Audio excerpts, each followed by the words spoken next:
نحمده ونصلي على رسوله الكريم اللهم صل على محمد النبي الأمي وعلى آله وأصحابه وبارك وسلم۔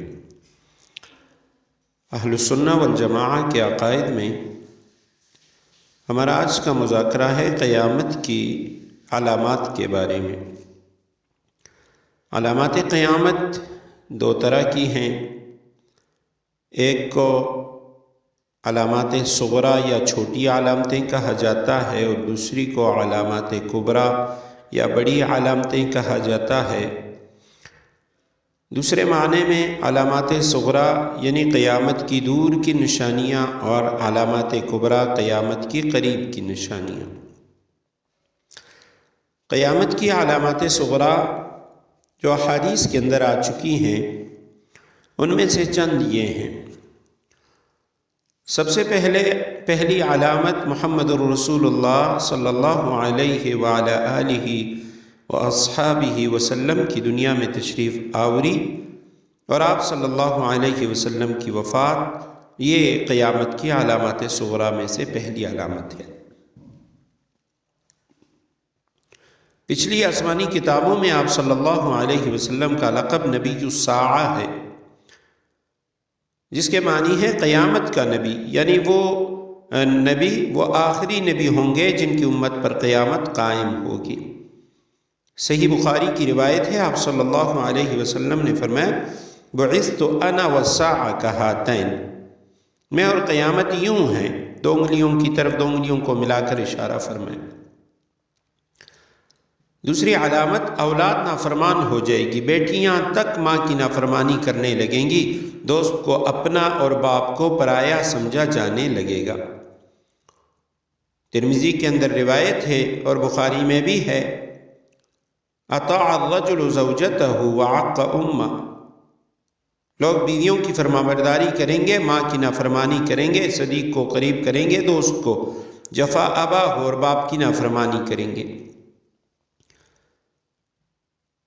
تیسری نشانی یہ ہے علم اٹھ جائے گا، جہالت عام ہو جائے گی، دین کا علم لوگ دنیا کمانے کے لیے حاصل کرنے لگیں گے، دین کے علم سے مقصد وہ دنیا ہو جائے گی، دنیا کے عہدے ہو جائیں گے۔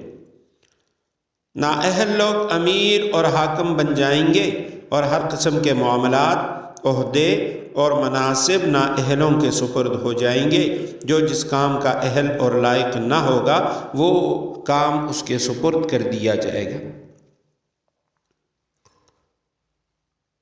لوگ ظالموں اور برے لوگوں کی تعظیم ان کے شر سے بچنے کی وجہ سے کریں گے، اپنے آپ کو ان کی تکالیف سے بچانے کے لیے ان کی تعظیم، ان کی عزت، ان کو سلام کریں گے۔ شراب کھلم کھلا پی جانے لگے گی، زناکاری اور بدکاری عام ہو جائے گی، علانیہ طور پہ ناچنے اور گانے والی عورتیں عام ہو جائیں گی، گانے بجانے کا سامان اور آلات موسیقی وہ عام ہو جائیں گے۔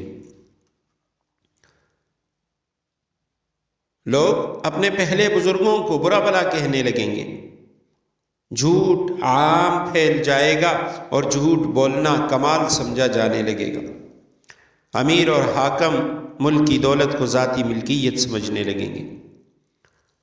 امانت میں خیانت شروع ہو جائے گی، امانت کے طور پر رکھوائی جانے والی چیزوں کو لوگ ذاتی دولت سمجھنے لگیں گے۔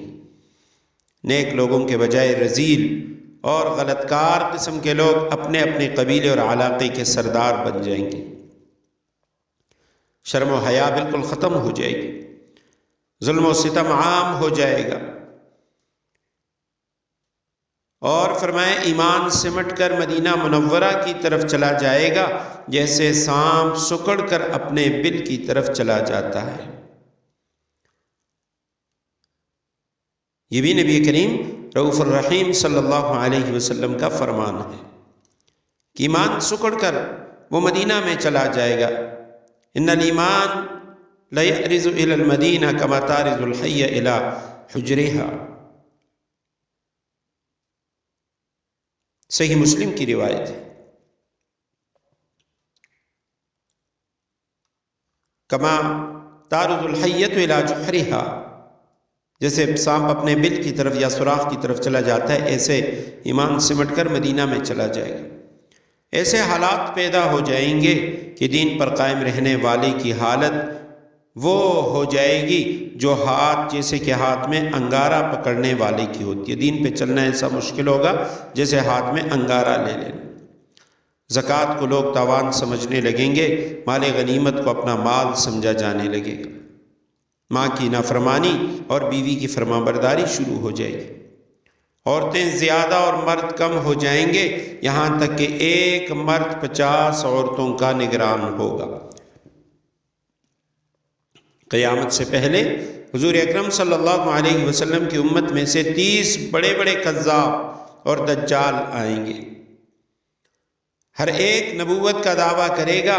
آپ صلی اللہ علیہ وسلم نے فرمایا، حالانکہ میں آخری نبی ہوں اور میرے بعد کوئی نبی نہیں۔ انہ سیکون فی امتی کذابون 30 دجالون، میری امت میں 30 کذاب دجال ہوں گے، ہر ایک یہ دعویٰ کرے گا کہ وہ نبی ہے۔ وَأَنَا خَاتَمُ النَّبِيِّينَ لَا نَبِيَّ بَعْدِي، سنن نبی داود کی روایت ہے۔ عراق کا مشہور دریا فرات، دریائے فرات سونے کا ایک پہاڑ یا سونے کا ایک خزانہ ظاہر کرے گا جس پر لوگ لڑیں گے، چنانچہ اس لڑائی میں ہر 100 میں سے 99 قتل ہو جائیں گے۔ یہ صحیح مسلم کی روایت ہے۔ اور آج بھی اس کا جو پانی کم ہو چکا ہے تو بہت سارے ممالک ان کی نظریں اسی پہ ہیں کہ آپ صلی اللہ علیہ وسلم کی یہ پیشگوئی یہ جھوٹی نہیں ہو سکتی۔